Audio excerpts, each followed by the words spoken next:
जय मां काली। सभी साधक साधिकाओं और बंधु बांधवों को नमस्कार। आपके ऊपर मां काली का आशीर्वाद सदा बना रहे।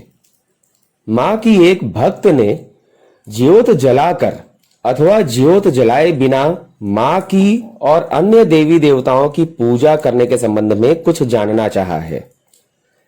उन्होंने कहा कि वे पूरे भक्ति भाव के साथ ज्योत जलाए बिना मां के काली चालीसा का पाठ और बजरंग बली की पूजा करती हैं, जिस पर किन्हीं जानकार सज्जन ने उन्हें बताया है कि ज्योत जलाए बिना ऐसा करने का कोई लाभ नहीं है।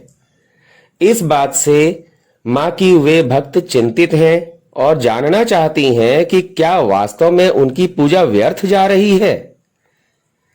तो जहां तक ज्योत के साथ पूजा करने की बात है, तो वास्तव में ज्योत जलाकर पूजा करना सर्वोत्तम होता है।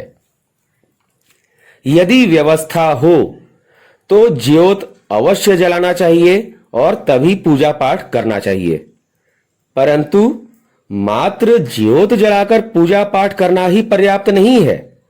उसके साथ पूरा समर्पण और भक्ति भाव भी आवश्यक है। मान लीजिए कि किसी ने पूजा करने से पहले नियम पूरा करने के लिए दीप अथवा ज्योत को प्रज्वलित कर लिया, परंतु उसके हृदय में देवी देवताओं के प्रति एक अबोध बालक वाला समर्पण और भक्ति भाव जागृत नहीं हो सका है, तो क्या ऐसी स्थिति में ज्योत जलाकर की गई पूजा का कोई लाभ है? नहीं ना।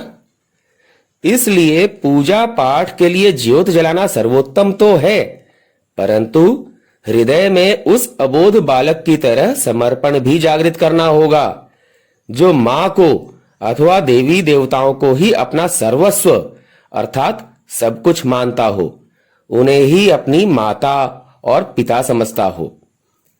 अब आते हैं ज्योत जलाए बिना की गई पूजा पर। मां काली हो अथवा अन्य कोई भी देवी देवता, आप ज्योत उनके लिए नहीं जलाते हैं।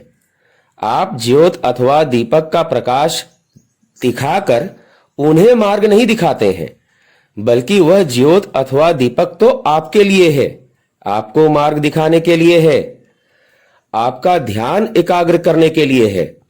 इसलिए जहां भी और जब भी संभव हो, दीपक अथवा ज्योत प्रज्वलित करके ही पूजा पाठ करने का प्रयास करें। अब किसी कारण से आप ज्योत नहीं जला सके अथवा आपके पास ज्योत जलाने की व्यवस्था नहीं है, तो क्या ऐसी स्थिति में आप पूजा नहीं कर सकते? क्या ऐसी स्थिति में की गई पूजा व्यर्थ हो जाती है? तो इसका उत्तर है नहीं।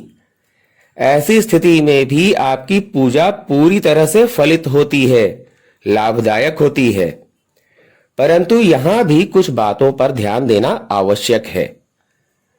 ज्योत जलाए बिना की गई पूजा मात्र तभी लाभदायक है जब आपके हृदय में पूरा भक्ति भाव और अबोध बालक की तरह समर्पण बना हुआ हो और किसी विवशता के कारण आप ज्योत जलाने में समर्थ ना हो।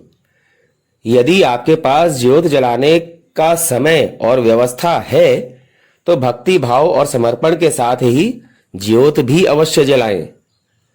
आपके हृदय में पूरा भक्ति भाव है और समर्पण भी एक अबोध बालक की तरह है, परंतु आप व्यवस्था होने के बाद भी ज्योत ना जलाएं, तो ऐसी स्थिति में की जाने वाली पूजा उतनी प्रभावी नहीं रह जाती।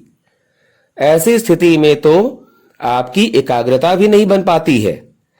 इसलिए पूरे भाव और समर्पण के साथ भी ज्योत जलाए बिना पूजा मात्र तभी करें जब आप किसी व्यवस्था के कारण ज्योत जलाने में सक्षम ना हो। देवी देवता भी आपकी विवशताओं को देखते और समझते हैं, इसलिए वे किसी विवशता के कारण ज्योत न जलने पर आपसे रुष्ट नहीं होते और आपकी पूजा व्यर्थ नहीं जाती है। फिर भी जितना संभव हो ज्योत जलाकर ही पूजा करने का प्रयास करें। आशा है आप यह बात समझ गए होंगे और आपके मन से चिंता निकल गई होगी। ऐसी ही उपयोगी जानकारी के लिए हमारे चैनल पर बने रहें साथ ही आपसे पुनः आग्रह है कि हमारे इस चैनल को तत्काल सब्सक्राइब कर लें ताकि आपके लिए उपयोगी जानकारी वाला कोई भी वीडियो आपसे न छूटे। ऐसी ही उपयोगी जानकारी वाले एक और नए वीडियो के साथ मैं आपसे शीघ्र मिलूंगा। जय मां काली।